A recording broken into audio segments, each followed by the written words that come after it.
पहली बार truck loan लेने पर ब्याज कितना लगेगा? चलिए, मैं अनिल कुमार फाइनेंशियल एडवाइज़र आपको बता रहा हूँ कि पहली बार आप कोई पुराना ट्रक वगैरह लोन कराते हैं तो उस पे ब्याज क्या लगेगा।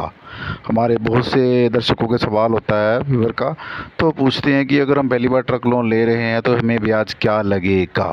ठीक है, चलिए अब मैं बता रहा हूँ कि अगर आपके पास ड्राइविंग लाइसेंस नहीं है और आप ये सोच के ट्रक ले रहे हो कि ड्राइवर चला लेगा, मेरा तो क्या है, मैं तो पैसा लगा दूंगा 5-10 लाख रुपए, कोई बात नहीं, बाकी लोन करा लूँगा।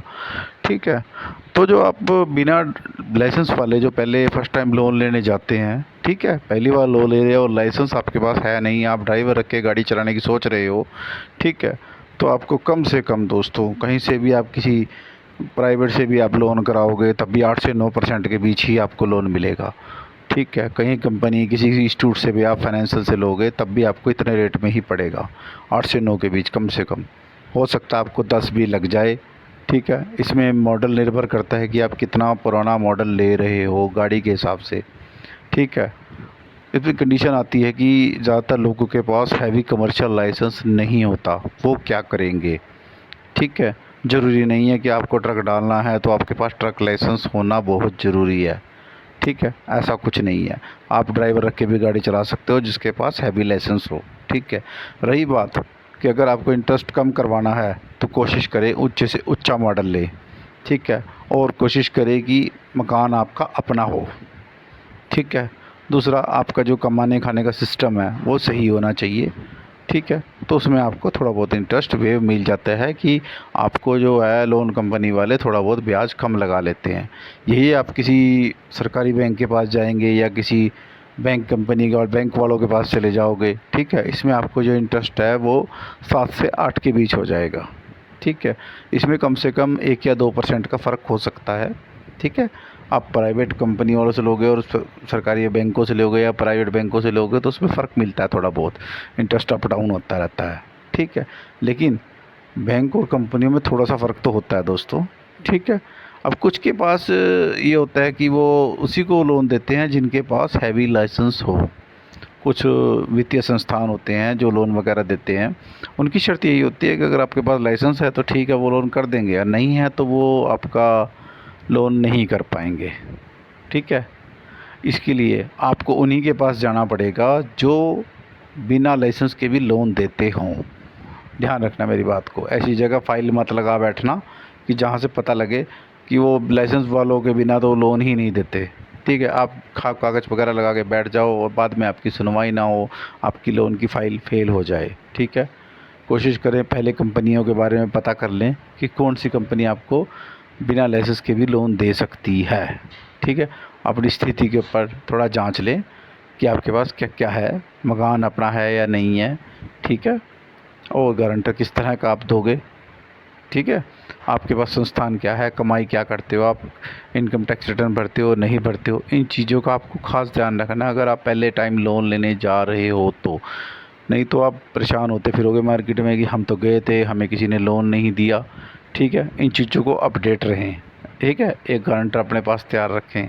सबसे पहले एक आंकलन करें कि कम से कम इतना पता करें कि आपके पास क्या है, आपकी स्थिति क्या है, उस हिसाब से आप लोन लेने जाएं। नहीं तो क्या होगा, आप अनजाने में जाके कहीं ऐसी कंपनी वगैरह से लोन ले लोगे तो आपको 12, 13, 14% पे भी लोन करा सकते हैं, महंगे से महंगा। बाद में आप किस्तें ना दे पाओ कि ज़्यादा ब्याज लग गया था हमको, तो देखा नहीं आपने मार्केट में, सुना होगा कुछ ट्रांसपोर्टर बोलते रहते हैं कि हमको तो ब्याज बहुत ज़्यादा लग गया, इतने मॉडल पे इतना ब्याज नहीं लगना था। ये कि एक्चुअली बात ये होती है कि उनको कोई कंपनी या कोई बैंक लोन नहीं देता। जिनको ये इतना ब्याज लग जाता है ना, उनको ऐसे से ना कोई कंपनी लोन दे देती है, किसी से उनके कैश सुन के, कोई गारंटर वगैरह मजबूत लेकर के बीच में, लेकिन उनके ऊपर ब्याज इतना ज़्यादा लगा देते हैं कि वो लोग किस्तें दे ही नहीं पाते। बाद में क्या होता है, उनकी गाड़ी उठ जाती है, फिर कहते हैं हमने ट्रक डाला था, वो उठा ले गए लोन वाले। यही कारण होता है कि किस्तें शुरू में ही ब्याज इतना लगा दिया गया है कि आप किस्तें चुका ही ना पाओ। 6 महीने में आप थक जाओगे, टूट जाओगे, उसके बाद आप गाड़ी बैंक वालों को, कंपनी वालों को वापस दे दोगे, मेरे से बस की नहीं है चलानी। इसलिए समझदारी से काम लें, पहले अपनी फाइनेंशियल स्थिति को ध्यान रखें, पैसे के लेने देने को अपने कि आप कितने तक झेल सकते हैं। कम से कम आपके पास 2 या 3 किस्त एडवांस पड़ी होनी चाहिए, कम से कम 1 किस्त या 2 किस्त का आपके पास सिस्टम होना चाहिए कि कभी कुछ प्रॉब्लम हो जाए तो आप किस्तें भर सको। ऐसे आप खाली पैर उठा के गाड़ी डाल लो, बाद में पता लगे किस्तें नहीं दी जा रही, फिर क्या करोगे?